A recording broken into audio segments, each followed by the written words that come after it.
Bom, gente, nessa manhã nós vamos estar falando uma lição extremamente importante. Nós estaremos ministrando a lição 6. E a lição 6, ela vai falar da importância do cuidado com a espiritualidade e as emoções. O que são emoções, gente?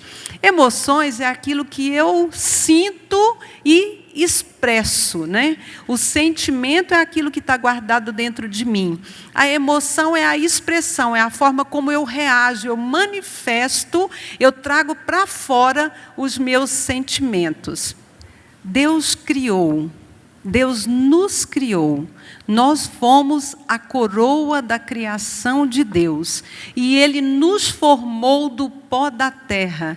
E quando Ele terminou de nos fazer, de nos criar, criou o homem e a mulher, e Ele nos fez a sua imagem e semelhança, Ele disse que tudo era bom. Estava tudo em perfeito estado. Estava tudo sob o controle. Deus estabeleceu ali naquele momento, dentro do seu projeto da criação, Ele criou o homem, e quando eu achei muito linda essa parte, quando fala assim, que Deus soprou o espírito de vida nas narinas de Adão. Então, todos nós nos tornamos seres viventes a partir desse momento. Quando Deus sopra em nós o fôlego da vida, então nós somos possuidores de um espírito, como foi na aula passada muito bem colocado pela pastora Bernadette. Nós somos espírito, Deus soprou em nós o espírito que nos eleva a Deus, mas também nós somos possuidores de uma alma, a alma sede das nossas emoções, e essa emoção, esse ser, essa alma, habita em um corpo, eu e você. E essa perfeição que Deus criou, ela durou até o momento em que o homem obedeceu a palavra de Deus.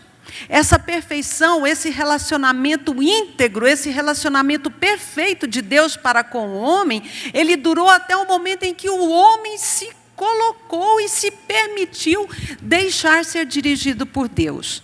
A partir do momento em que ele deu ouvido à voz da serpente, entrou a dúvida, entrou a confusão, e ele então quis conhecer o que de fato Deus estava com a razão ou a serpente estava com a razão.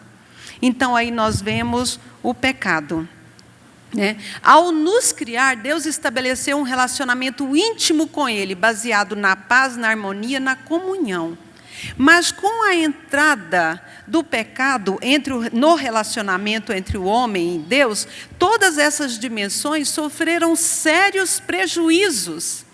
Quais essas dimensões? Tanto a dimensão espiritual quanto a emocional. A partir do momento em que o homem pecou, entrou o pecado, e junto com o pecado entrou a morte, o homem também morreu em partes. O homem morreu na sua espiritualidade. O homem começou a ter comportamentos que ele então, até então não tinha demonstrado. Quando o Senhor Deus vem falar com ele, ele fala assim: Adão, mas você comeu do fruto que eu falei que não era para você comer? Aí o que Adão falou para ele? A mulher que você me deu. Ou seja, a culpa não é minha. A culpa é do outro. E aí começaram as guerras internas. Viu como foi quebrado? Foi quebrado o relacionamento com Deus primeiramente, porque na viração do dia, quando o Senhor Deus veio para conversar com Adão, o que Adão fez? Escondeu. Não é verdade? Adão se escondeu. Aí ele falou: Senhor, eu tive medo quando ouvi a sua voz. Eu estava nu, por isso me escondi. Mas quem te mostrou que você estava nu? A serpente, a culpa é do outro de novo. Sabe, quando as coisas vão passando de um para o outro, mas nunca a pessoa assume o seu próprio lugar, a sua própria responsabilidade daquilo que lhe é colocado. Então, esse padrão de santidade, de relacionamento santo que foi criado por Deus, foi quebrado. Foi quebrado primeiramente com Deus e depois com o próximo. E agora, somente sob a direção da palavra de Deus e a ação do Espírito Santo de Deus, agindo em nossos corações, nós vamos poder vivenciar de forma saudável essas dimensões espirituais, emocional e também física, no nosso corpo. Uma das coisas que ele ressalta no tópico 1.1 é sobre as áreas espiritual e emocional, elas estão intimamente ligadas. Quando eu falei a respeito dessa propriedade, do relacionamento santo com Deus, que foi quebrada, é como se nós tivéssemos, isso é também o sinal da cruz, a cruz de Cristo. A cruz de Cristo, ela aponta para a salvação minha e sua. A cruz de Cristo, ela é a volta desse relacionamento que foi quebrado. Porque a haste principal da cruz, ela aponta para o meu relacionamento com Deus, o meu relacionamento espiritual. Por isso eu preciso cuidar da minha espiritualidade diante de Deus, para que eu não venha incorrer em ações em que, como o Roberto falou logo no início, eu venha apresentar a Deus uma oferta, mas a minha oferta não é aceita. Por que a minha oferta não é aceita? Porque o meu relacionamento com Deus, ou seja, o meu relacionamento vertical, ele está quebrado, ele está desfeito. Então, quando o homem pecou, ele quebrou esse relacionamento. E quebrou também o relacionamento com o próximo. Daí a importância de nós olharmos para nós e procurarmos em Deus ser restabelecidos dessa comunhão com Deus, dessa comunhão com o próximo, porque se eu não, a palavra de Deus diz que se nós seremos conhecidos como seus discípulos, quando nós amássemos uns aos outros. Então, se eu não amo o meu irmão, eu nem sou discípulo de Cristo. Eu não posso dizer que amo a Cristo se eu não amo aquele que é meu semelhante. Então, essa cruz, ela precisa ser restabelecida na minha vida, na sua vida. Essas áreas, tanto espiritual quanto emocional, elas precisam ser retomadas. Elas já foram feitas no sacrifício da cruz. Quando Jesus morreu, ele nos ligou novamente, pegando a mão do homem decaído, ligando a mão poderosa de Deus, através da cruz. Agora, para restabelecer, depende se eu e você quisermos, se eu e você desejarmos reaver esse relacionamento. E eu vou buscar esse relacionamento, eu vou buscar essa comunhão, olhando para mim como um todo. Deus não nos criou seres alheios à situação. Deus nos criou seres na sua totalidade. Deus nos criou ser o único ser que tem a capacidade de olhar um para o outro e se expressar. E manifestar o desejo do seu coração. Deus nos criou com essa capacidade, e é dentro dessa capacidade que nós devemos considerar o homem na sua totalidade. A gente não pode, de forma alguma, desprezar a obra-prima de Deus. E há muitos anos atrás, nós como igreja, nós erramos. Porque nós tratávamos o homem apenas na sua espiritualidade. O homem era apenas um ser espiritual. Tudo que se passava na vida do homem dependia da comunhão dele com Deus. Ainda continua sendo assim, realmente é, mas não só espiritual e não só emocional. Eu preciso ter o equilíbrio dessas duas áreas para que, através das minhas emoções, eu possa expressar aquilo que é de Deus para a minha vida e para o meu próximo. Eu preciso, olhando para mim, considerando a mim como um ser na minha totalidade, eu preciso, como igreja, saber que eu sou possuidora de um espírito, de uma alma e habito em um corpo físico. E esse corpo físico, ele é regido pelo espiritual e pelo emocional. Daí a importância de nós cuidarmos dessas áreas da nossa vida. Porque se nós não cuidarmos dela, mais uma vez o inimigo vai estar ganhando território. Porque se nós entrarmos pelo lado apenas da espiritualidade, há um tempo atrás, a gente olhava para as pessoas e se a pessoa tivesse qualquer doença, o que nós diríamos? Falta de fé. Essa pessoa pecou. Ela não tem comunhão com Deus. Era o primeiro julgamento que a igreja no passado fez. Foi um erro nosso como igreja? Claro que foi. E hoje nós sabemos que em muito a ciência tem contribuído para poder demonstrar que esse ser feito na sua totalidade, a igreja abriu a mente, a igreja abriu os olhos para perceber e estudar e analisar o ser humano como um todo. E que nessa composição do corpo, que é possuído, que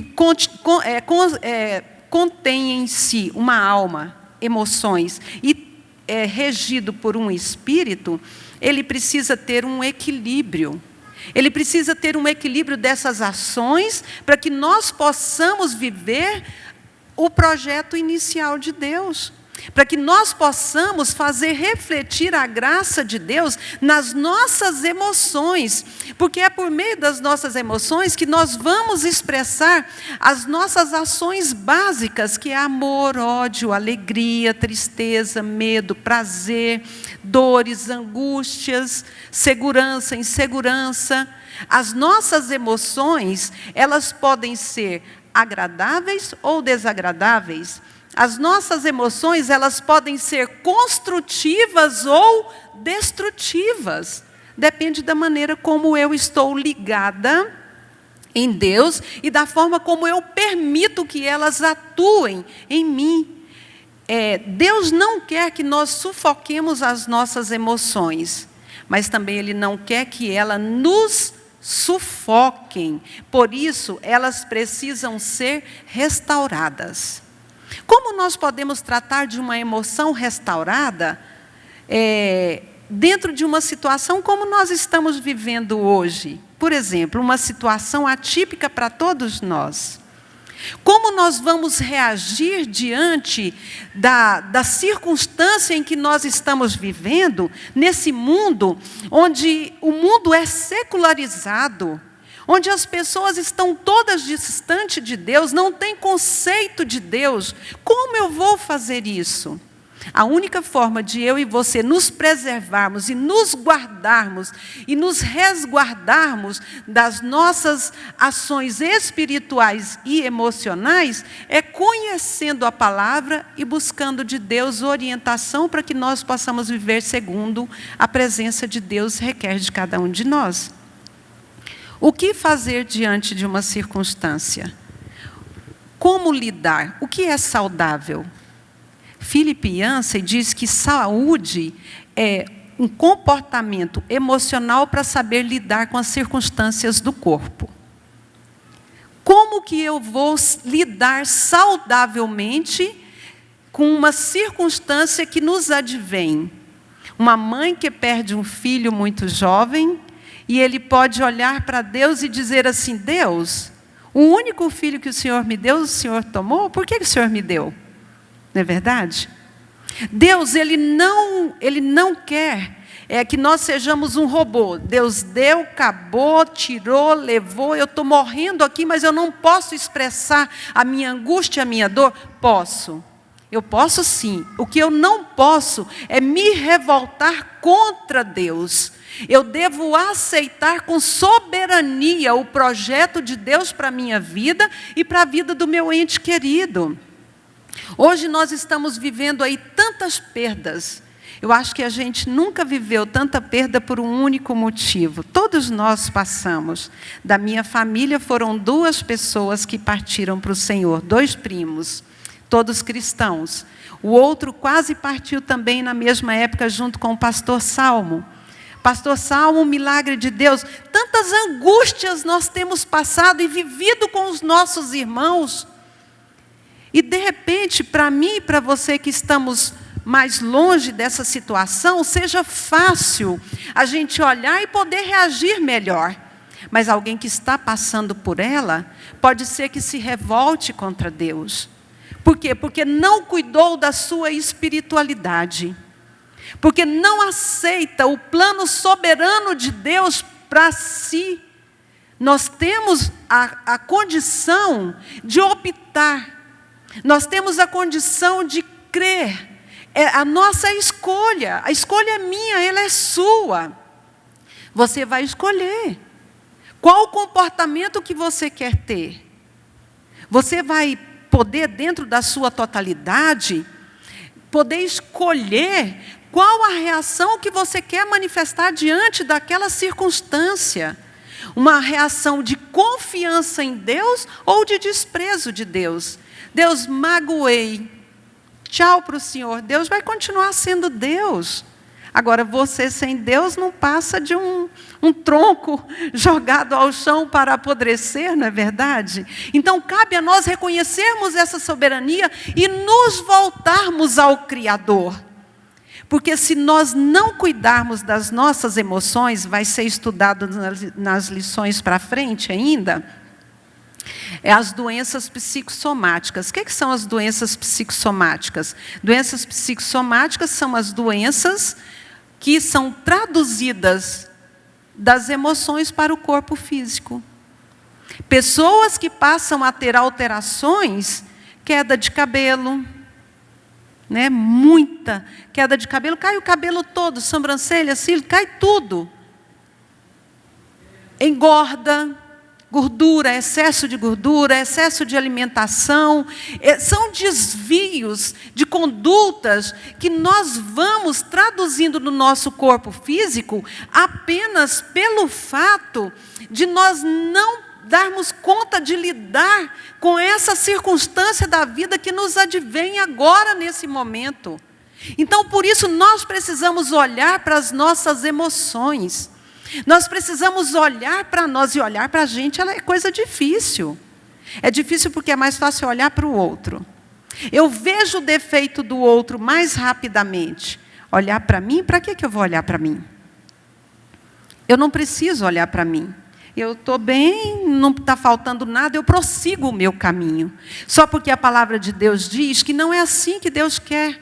Pelo contrário, Ele quer nos unir, Ele quer que nós estejamos junto a Ele com o conhecimento dessa verdade, com a busca dessa verdade. Porque nós, na criação, no projeto de Deus, nós fomos criados como seres únicos.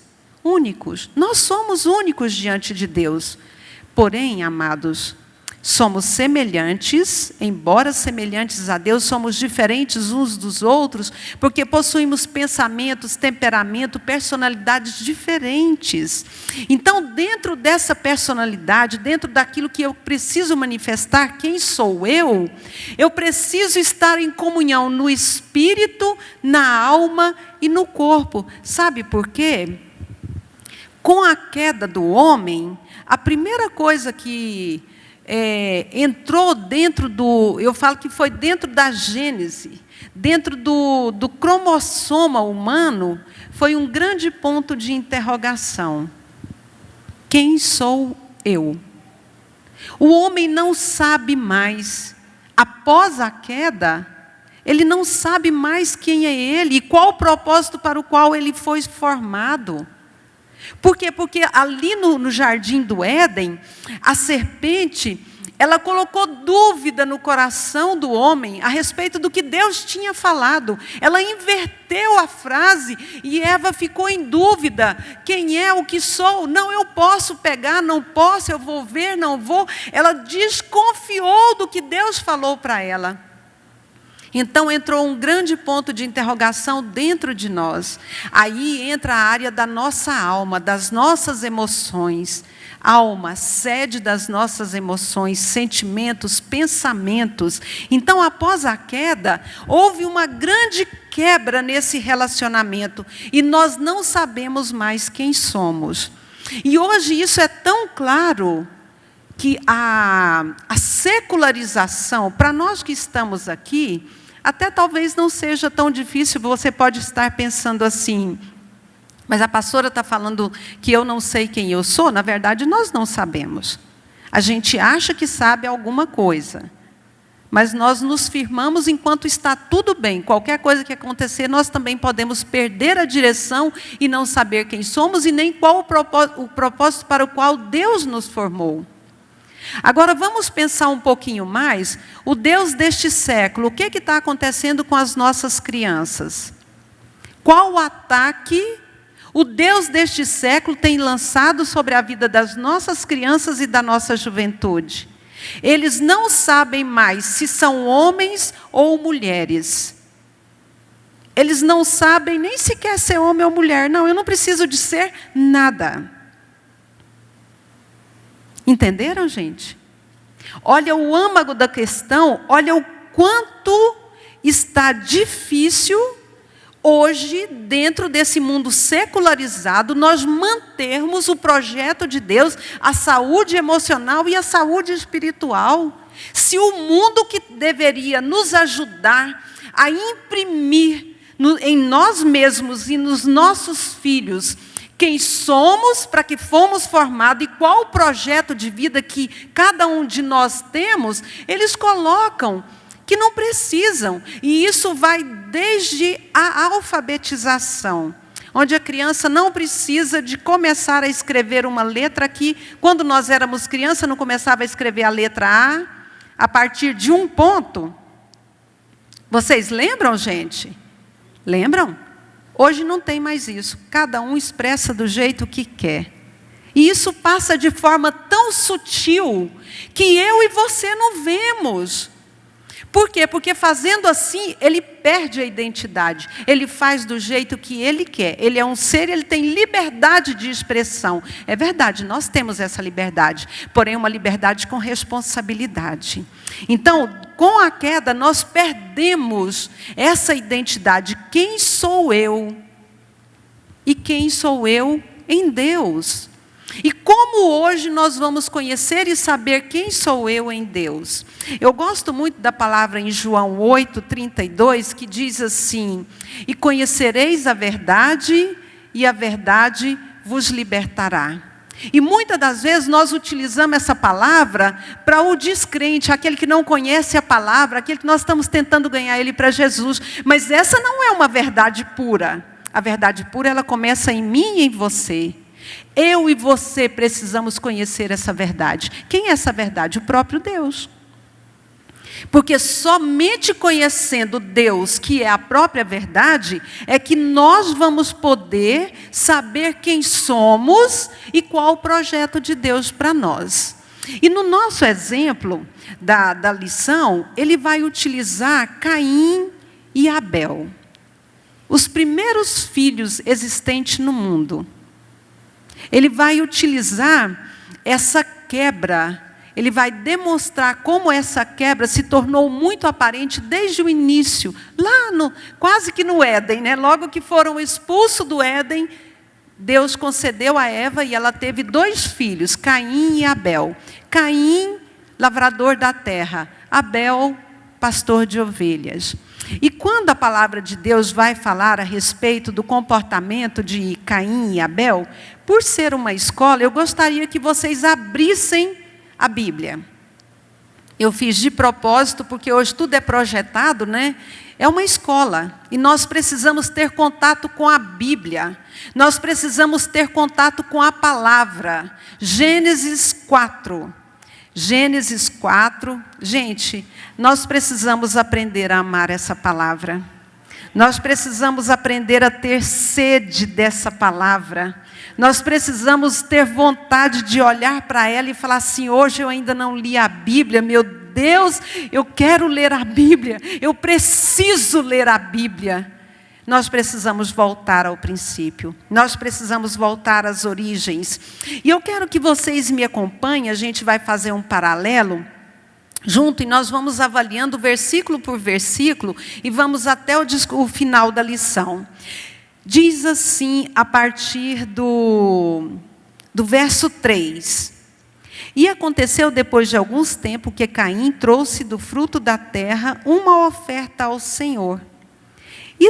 E Abel também trouxe dos primogênitos das suas ovelhas e da sua gordura. Ponto e vírgula. E se agradou o Senhor de Abel e de sua oferta. Mas de Caim e da sua oferta não se agradou o Senhor.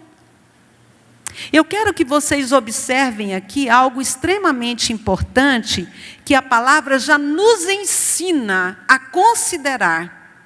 Deus, ele não olhou para a oferta primeiro. O mais importante do que a oferta somos nós, criaturas de Deus, eu e você. Ele falou que eles trouxeram a oferta. Deus se agradou de Abel e depois da sua oferta. Deus não se agradou de Caim e da sua oferta. Viu como está ligado? O que aconteceu entre esses dois irmãos? Qual a diferença que há entre eles para que Deus agradasse de um e não se agradasse do outro? Se fosse para nós olharmos, Caim foi o primeiro a oferecer um altar ao Senhor. Mas ele não fez segundo o propósito de Deus. Ele não fez segundo o coração, aquilo que Deus gostaria que o homem se apresentasse diante de Deus. Ele fez com a sua própria intenção. Eu devolvo do jeito que eu quero, eu faço do jeito que eu quero. E muitas das vezes nós também somos assim.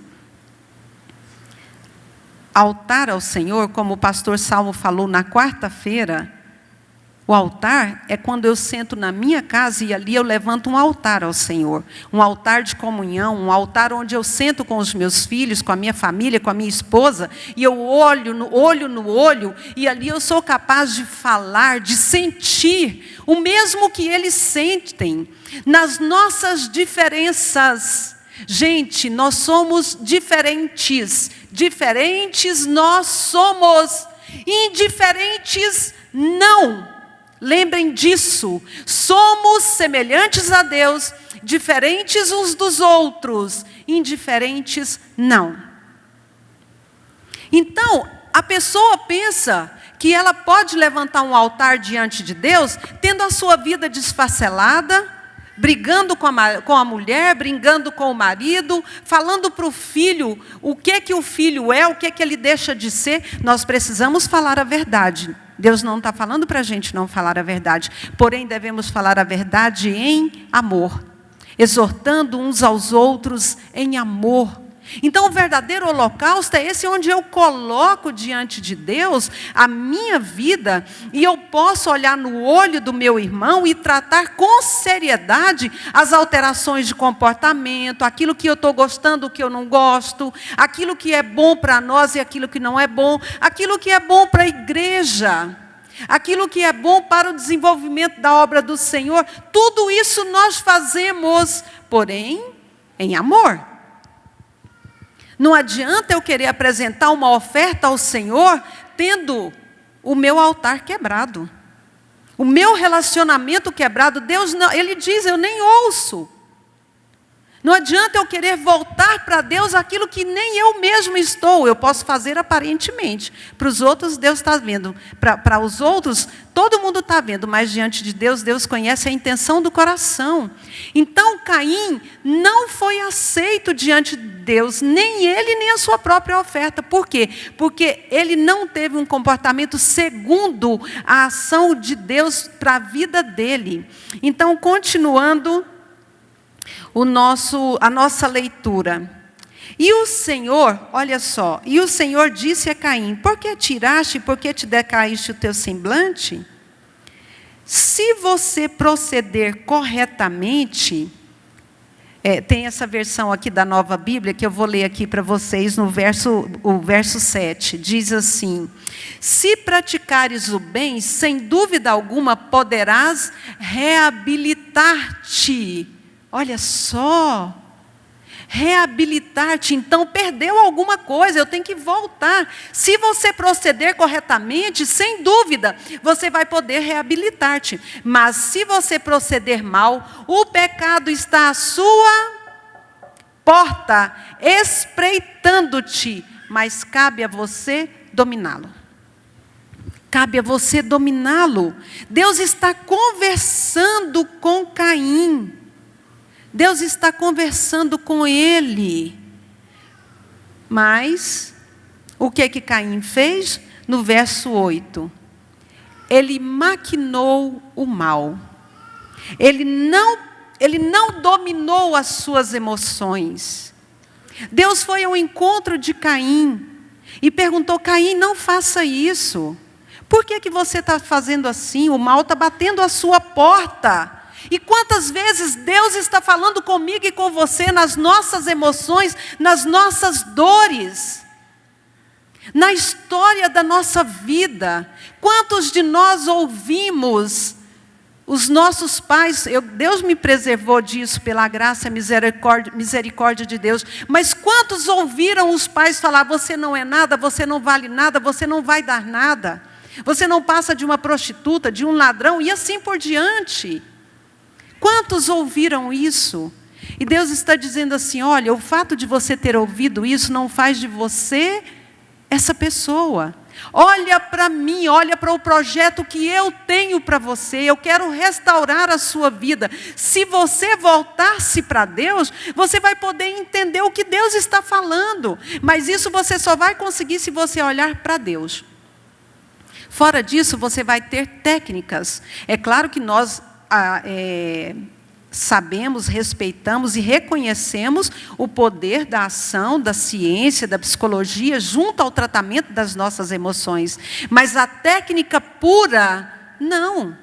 Se eu entrar apenas validando a área psicológica, eu anulo a fé. Onde entra a fé? Onde entra a fé? Se eu sou portadora de uma doença e de repente os médicos dizem: olha, humanamente falando, não tem mais chance para você. Mas o que é que nós falamos? Pela fé. Pela fé eu enfrento, não é, pastora Marisete? Pela fé eu enfrento essa doença. Eu vou me ver livre dela e a cada dia nós vamos rompendo. Por quê? É pela fé. É por ela que nós caminhamos e é conhecendo a palavra. Então Deus, Ele vem ao nosso encontro. Ele vem ao meu encontro e Ele vem ao seu encontro. Agora depende da maneira como você aceita essa palavra. O mal pode bater à nossa porta, mas quem vai deixar ele entrar ou não é você. A palavra má, o pensamento mal, ele vai estar à nossa porta, mas quem vai abrir a porta é eu e você. Deus não abre a porta. E nem Deus fecha a porta, Ele te dá capacidade para abrir e fechar. Com Deus nós temos a liberdade para aceitar ou recusar o pecado. Agora, de que forma isso me domina? Isso me domina se eu não tiver o meu pensamento lá na cruz. Eu gosto da palavra de Deus quando diz assim: levando cativo todo pensamento à obediência de Cristo Jesus. Como é levar cativo? Levar cativo, você chega lá e fala assim: eu vim aqui, vou cativar vocês agora são meus escravos, vamos embora? Não, as pessoas vão pulando, vão amarradas, não é assim? Elas tentam fugir E o nosso pensamento, será que é diferente? É a mesma coisa. Nós sabendo que o caminho é Cristo, nós sabendo que está proposto, está escrito, Deus falou com Caim.